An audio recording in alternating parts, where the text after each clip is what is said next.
আগামী 18ই মে 2025 রাহু মীন রাশি ত্যাগ করে কুম্ভ রাশিতে প্রবেশ করবে। 18 বছর পর এই রাহু কুম্ভ রাশিতে প্রবেশ করছে, যার কারণে মীন রাশির জাতক এবং জাতিকাদের সাথে বড় কিছু ঘটতে চলেছে। কিছু পজিটিভ দিক ঘটবে, আবার কিছু নেগেটিভ ঘটনাও ঘটবে। শুধু যে পজিটিভ ঘটনা ঘটবে এমনটা হতে পারে না, আবার শুধু যে নেগেটিভ ঘটনা ঘটবে এমনটাও হতে পারে না।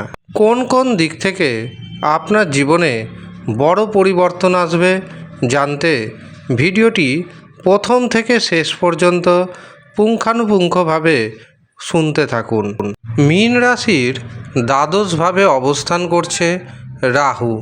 দ্বাদশ ভাব নির্দেশ করে বিদেশকে, দ্বাদশ ভাব নির্দেশ করে খরচকে।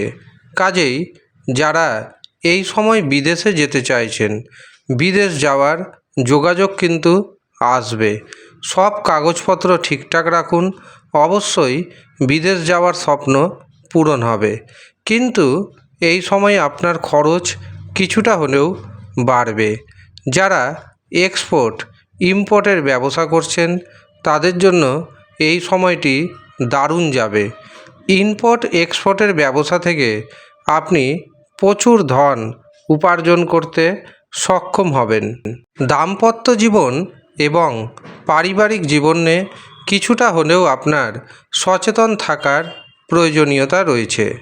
দীর্ঘদিন ধরে যাদের ডিভোর্স কেস আটকে রয়েছে, এই সময় আপনারা যদি চান তবে সেপারেট হয়ে যেতে সক্ষম হবেন।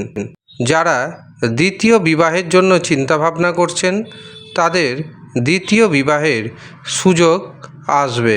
এই সময় কোনো সম্পত্তি যদি কিনতে চান অথবা বিক্রয় করতে চান, বিশেষ করে যারা সম্পত্তি কিনবেন তারা কাগজপত্র অবশ্যই ঠিকঠাক রয়েছে কিনা দেখে নিতে হবে।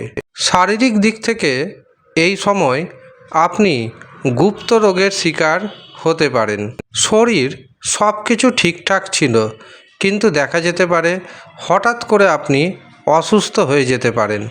গোপন অঙ্গে কোনো না কোনো অসুখ বিসুখ দেখা দিতে পারে, এমনকি রং ট্রিটমেন্ট হয়ে যাওয়ার যোগ রয়েছে। এই জায়গাটা অবশ্যই সচেতন থাকুন।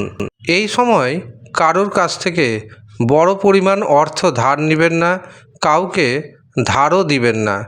নতুন ব্যবসা যদি শুরু করতে চান খুব চিন্তাভাবনা করুন, প্রয়োজনে জ্যোতিষীয় পরামর্শ নিন, তারপরে নতুন ব্যবসায় হাত দিবেন।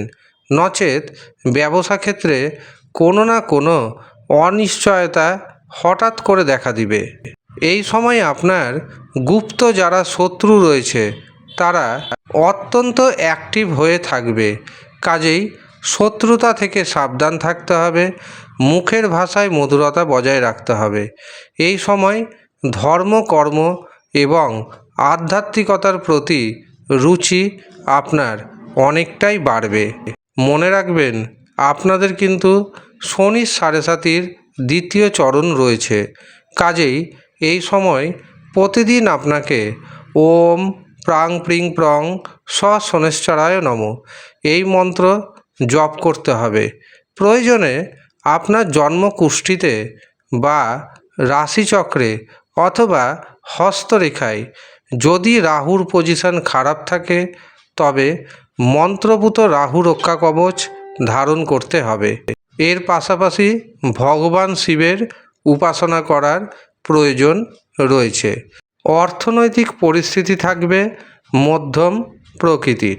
তবে আপনার জন্মছকে রাহুর অবস্থান যদি শুভ থাকে তবে অনেক কিছু প্রাপ্তিযোগ ঘটবে, আর যদি শুভ না থাকে তবে আপনাকে সঠিক প্রতিকার প্রতিবিধান করাতে হবে জন্মছক অথবা হস্তরেখা অনুযায়ী। যারা মনে করছেন নিজের জন্মছক দেখাবেন বা হস্তরেখা বিচার করাবেন তারা নিচের দেওয়া হোয়াটসঅ্যাপ বুকিং নাম্বারে যোগাযোগ করে নিন। ধন্যবাদ।